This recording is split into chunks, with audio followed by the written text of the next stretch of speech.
তুমি কেন গেছো, কোথায় গেছো, কি কারণে গেছো? তুমি আমার ওয়াইফ। আমার বাবা মা হাজার অপরাধ যদি করে থাকে সেটা আমি আছি।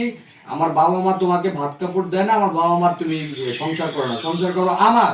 তো সেই সুবাদে আমার বাবা মা কি বললো না বললো, 10 জন কি বললো সেটা বিষয় না, এটা আমার নৈতিকতা এবং নৈতিক দায়িত্ব। তুমি আমার ওয়াইফ, তোমার কি হয়েছে ঘটনা আমাকে সব খুলে বলো, আমি বিষয়টা দেখতেছি। আর তুমি বাসা থেকে চলে গেছো কেন? তুমি এখন বাসায় যাবে, আর বাসায় না গেলে তুমি সোজা আমার কাছে চলে আসো, হ্যাঁ, অথবা আমি তোমাকে নিতে আসতেছি। আপনি তারে ফোন দেন না, আপনি ফোন দেওয়া হয়েছেন আপনার ফ্যামিলি দিয়ে অথবা অন্য মানুষ দেওয়া। আরেকটা কথা হচ্ছে আইনের ঊর্ধ্বে কেউ না, আইনের প্রতি সবসময় শ্রদ্ধাশীল থাকতে হবে আপনার আমার সবার। হ্যাঁ, ওই যে আপনি আমাকে একটা বললেন যে বিএনপির নেতাটা ভয় দেখায়। কে বিএনপির নেতা, কে আওয়ামী লীগের নেতা, কে ওই নেতা হেই নেতা? নেতা দিয়ে কখনো সংসার হয় না, নেতা দিয়ে কখনো সুখ শান্তি আসে না। হ্যাঁ, যদি আপনারা দুইজন যদি সমঝোতা না হন এবং দুইজনের ভিতরে যদি আন্ডারস্ট্যান্ডিং ভালো না হয়, হ্যাঁ, তো সেই ক্ষেত্রে কে বিএনপি নেতাটা ভয় দেখাইলো, কে আওয়ামী লীগের নেতাটা ভয় দেখাইলো, ওই নেতা ফেতা খেতার ওই কথা বলে লাভ নাই। কথা হচ্ছে ভাই, দেশে আইনের ঊর্ধ্বে কেউ না, আইন সবার জন্য সমান, আইন আইনের গতিতে চলে। আমি মনে করি সে আপনার ওয়াইফ, আপনি তারে গ্রহণ করে নিলে এবং কি তারে, সে একটা মেয়ে মানুষ ভাই, একটা মেয়ে মানুষে আপনার টর্চারিং করবেন, একটা মেয়ে মানুষকে আপনি মানসিক টেনশন দিবেন, মানসিক চাপ সৃষ্টি করবেন।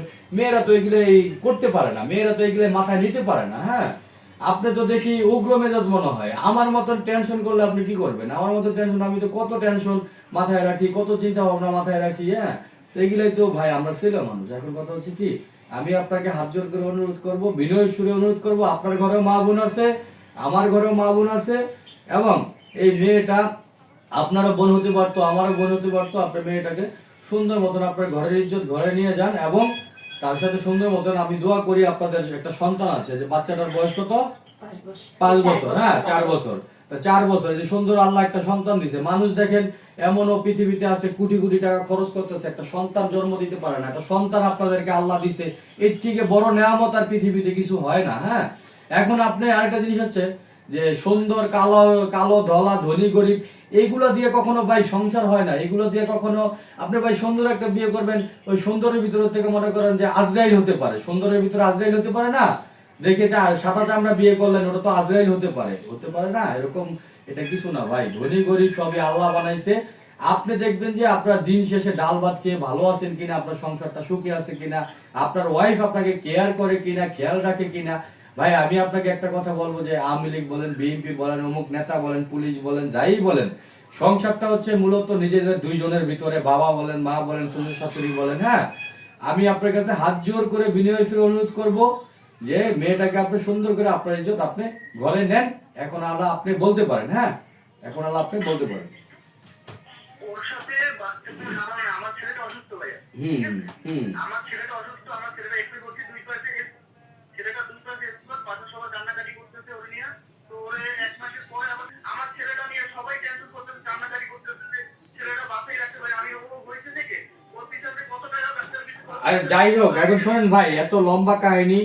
তুমি মেয়ে সবসময় বাবা কি বললো, মা কি বললো, শ্বশুর কি বললো, 10 জন কি বললো, নেতা কি বললো, ওই গিলে তুমি কান দিবা না। তুমি তোমার হাজবেন্ডের কথা অক্ষর অক্ষর পালন করতে হবে, এবং হাজবেন্ডকে অবশ্যই সম্মান করতে হবে। খাওয়ায় রাখলো হাজবেন্ড, না খাওয়ায় রাখলো হাজবেন্ড, বিপদে হাজবেন্ড, সুখে দুঃখে সবসময় হাজবেন্ড। হ্যাঁ, আর আপনি মহিলা হয়ে, আপনি মেয়ের মা হয়ে আপনি জামাইয়ের সাথে খারাপ ব্যবহার করেন, জামাইয়ের সাথে তো কথাই বলবেন না। বছরে 2-1 বার কথা বলবেন। জামাই শোনেন, জামাই ফোন দিলে জামাই সাথে হ্যাঁ সালাম দিবে, জামাই কথাবার্তা বলবেন, কেমন আছেন আম্মা, ভালো মন্দ, এই পর্যন্তই শেষ। জামাই সাথে তো এত মহিলা মানুষ পুতুর পুতুর করার দরকার নাই তো। আপনার নিজের পোলা না, এই হলো আপনার মাইয়ের জামাই। মাইয়ের জামাই সাথে কি মানুষ কি বেশি কথা বলে? তোমার বাবা মারে পাত দিলে বাবা মারে বলতে এরকম বিষয় না। আমার বাবা মা তো জানি না ওনারা কিরকম টর্চার করছে। এখন শুনতেছেন উনি আমার কথা, মানসিক টর্চার করছে, শারীরিক টর্চার করছে।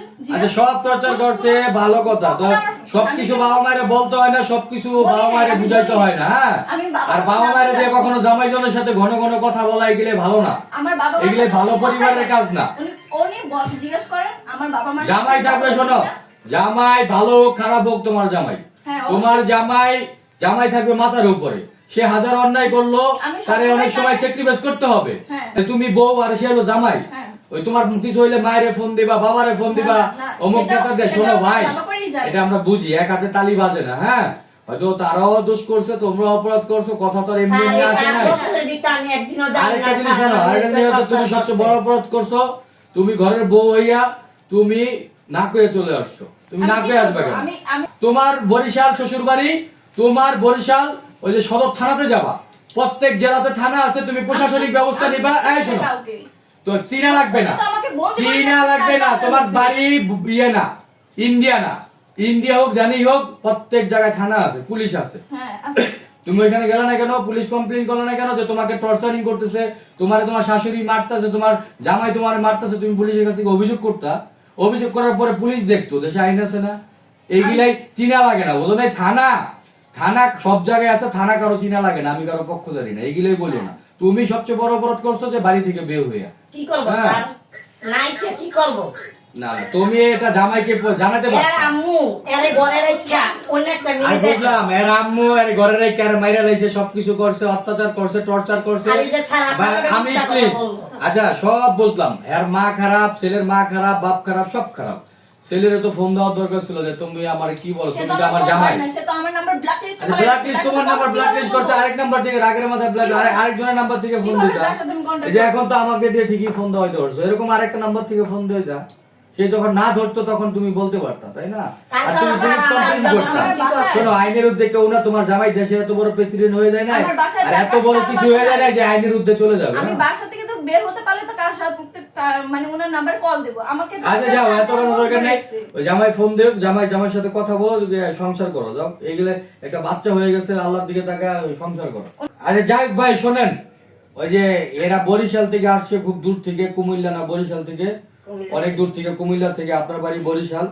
আমি আপনার কাছে হাত জোর করে অনুরোধ করবো ভাই, মানুষের কোনো কথা শুনেন না।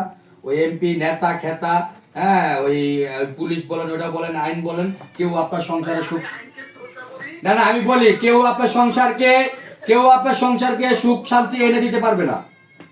জি, আমি কোনো যোগাযোগ না করতে পারি, সর্বপ্রথম আমি থানায় গেছি, থানায় গিয়ে কমপ্লেন করছি, এভাবে আমার ওয়াইফ আমার ছেলে বাসা থেকে না এই কারণে গেছে, এবার আমার বাচ্চা চলে যায়। মিসিং ডায়েরি করছেন, তাই তো? আমি আইন করতে চাই। আচ্ছা যাক, আপনার আইনের প্রতি শ্রদ্ধাশীল, ধন্যবাদ আপনাকে। আপনি ওনাকে এখন ফোন দিবেন, ফোন দিয়ে কথা বলবেন। আমি ভাই হাত জোর করে বলবো, সবার ঘরে মা বোন আছে, আপনাদের সংসারটা দেখবেন আল্লাহর দিকে তাকে, ওই যে বাচ্চাটার দিকে, বাচ্চাটার উচিলে আপনারা অনেক ভালো থাকতে পারবেন, জীবনে ভালো কিছু করতে পারবেন। না, আপনারাও কিছু জানেন না, আমার মা সব। আচ্ছা যাই হোক ভাই, এটা নিয়ে কথা বলে লাভ নাই, আমি যা বলার বলে দিতেছি।